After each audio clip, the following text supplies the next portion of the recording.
À Paris, les usagers de la route sont parfois prêts à tout pour se déplacer rapidement et ne pas payer de stationnement. Certains décident même de transgresser la loi.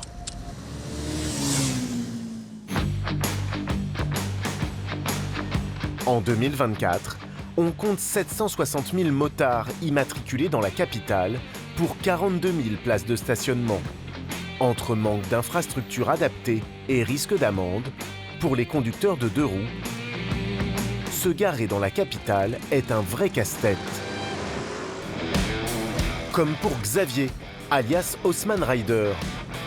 Cet agent immobilier et youtubeur de 44 ans partage son quotidien de motard sur sa chaîne YouTube, qui rassemble plus de 20 000 abonnés. Salut. Yes, c'est moi. Enchanté, mec. Équipé d'une petite caméra fixée sur son casque, il filme et commente chacun de ses trajets au gré de ses péripéties. Bon, ce que je fais, c'est pas bien. Là, je suis sur la voie de bus, c'est pas terrible, mais ça bloque tellement que... Pas terrible. Pour avoir roulé sur la voie de bus, il risque une amende d'un montant de 135 €. Mais ce qui agace vraiment Xavier, c'est la nouvelle législation qui sévit à Paris depuis le 1er septembre 2022. Le stationnement pour les deux roues, auparavant autorisé un peu partout, est désormais restreint à certaines places. Mon but en deux roues, c'est de gagner du temps. Donc si je me retrouve à chaque fois à devoir prendre une demi-heure pour trouver une place sur laquelle on a le droit de se garer, bah forcément, je vais plus prendre ma moto. Mais surtout, autrefois gratuit, le stationnement des deux roues est à présent payant, de 2 € pour 1 heure à 37,50 € pour 6 heures. Alors pour Xavier, ne pas payer son stationnement, c'est presque une affaire de principe. Je compte pas payer pour 5 minutes et de toute façon c'est plus rentable pour moi. Je préfère payer une amende tous les 36 du mois que de passer mes journées à aller trouver un eurodateur, payer 5 €, 10 € à chaque fois, juste pour 10 ou 15 minutes. Il n'y a aucun intérêt. Quand il cherche une place, il essaie donc de cacher sa moto parmi les autres deux roues. Un effet de masse qui peut, selon Xavier, lui éviter d'être verbalisé. Je vois même pas comment la caméra pourrait réussir à viser ma plaque d'immatriculation qui est entre plusieurs véhicules. Tu leur dis coucou et puis ça passe. Mais quand il doit se rendre dans des arrondissements très quadrillés par la police, Xavier a développé des astuces pour ne pas avoir à s'acquitter du stationnement. On va à Boulevard Pereire, j'ai une visite pour un appartement que j'ai mis en vente. Il est 14 h, le motard est avenue de Wagram dans le 17e arrondissement. Avec les bouchons permanents dans la capitale, Xavier est en retard sur son rendez-vous. Alors le motard reprend ses vieilles habitudes et part se garer sur le trottoir. C'est des places pour vélo partout, avec pas un seul vélo bien sûr. Et donc je vais me garer comme ceci, proche d'un arbre. C'est que pour des vélos et aucune place pour nous deux roues motorisées. Donc forcément, je me prends pas la tête. Je suis garé sur le trottoir. Garer sa moto sur un trottoir est interdit par le code de la route. Xavier risque une amende de 35 € pour stationnement gênant. Alors pour éviter d'être verbalisé, le motard a une solution illégale. Je gare toujours ma moto avec la plaque d'immatriculation vers les murs, puisque comme ça, si on a une voiture radar qui passe, elle ne pourra pas scanner ma plaque. Bonjour. Xavier n'est pas un cas isolé. De plus en plus de motards rusent pour éviter l'amende.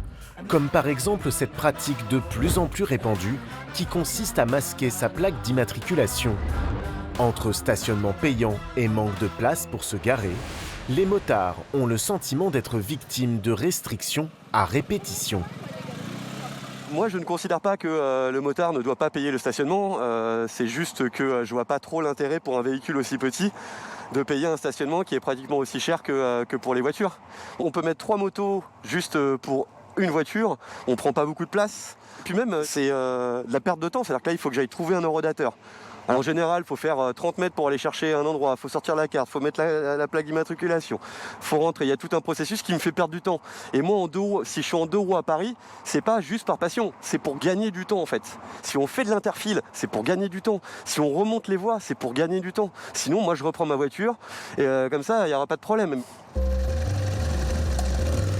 En moyenne, Xavier écope de 1 à 4 amendes par mois. Malgré tout, le motard ne s'imagine pas faire machine arrière et reprendre sa voiture. Dans la capitale, seulement 40% des conducteurs de 2 roues motorisés paient leurs amendes au bout d'un mois.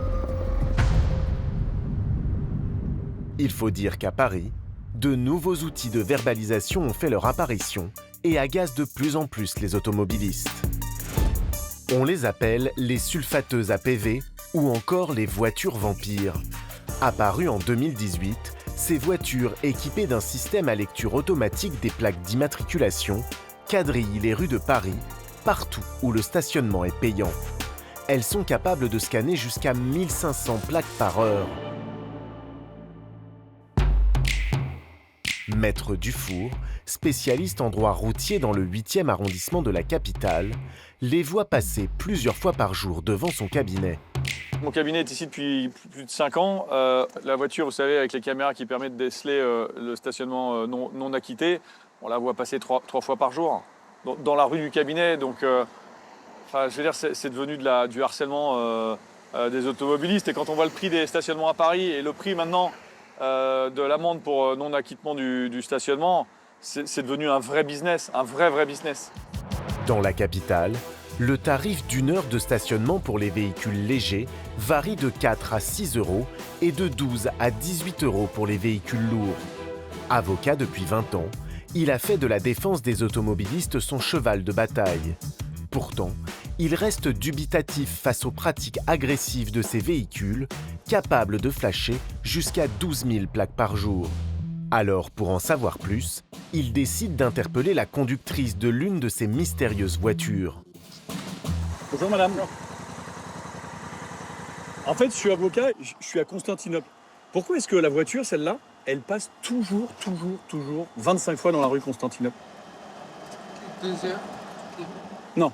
Vous êtes tout le temps dans le secteur. Et vous passez 15 fois dans la rue de Constantinople. Après, vous descendez à Saint-Lazare, vous faites le tour par la droite, vous remontez, vous revenez là. C'est incroyable. Vous êtes tout le temps là. Et ils vous demandent des rendements ou pas? Vous n'avez pas d'obligation de rendement? On a un quota à faire par jour. Oui, mais de rue, pas de PV. Si, depuis.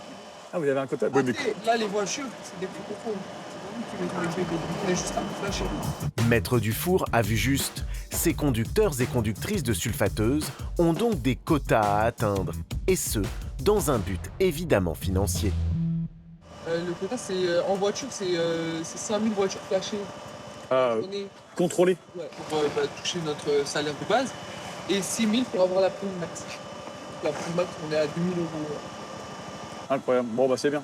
Donc souvent, quand vous voyez des gens repasser, c'est souvent parce qu'ils veulent faire leur quota. Bon, merci pour votre gentillesse en tout cas. Allez-y, je vous en prie. À Paris, grâce à ce système, les recettes de la ville se sont envolées avec une progression de plus de 140% en 4 ans. Pour Maître Dufour, cette course aux amendes est inacceptable.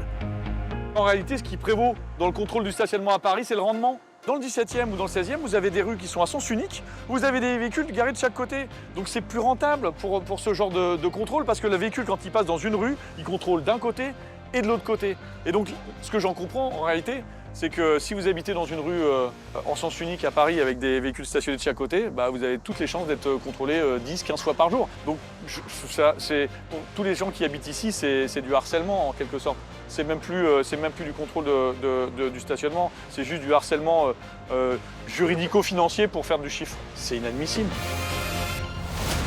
À Paris comme à Marseille, les automobilistes vont devoir patienter encore quelques temps avant de pouvoir circuler en toute tranquillité.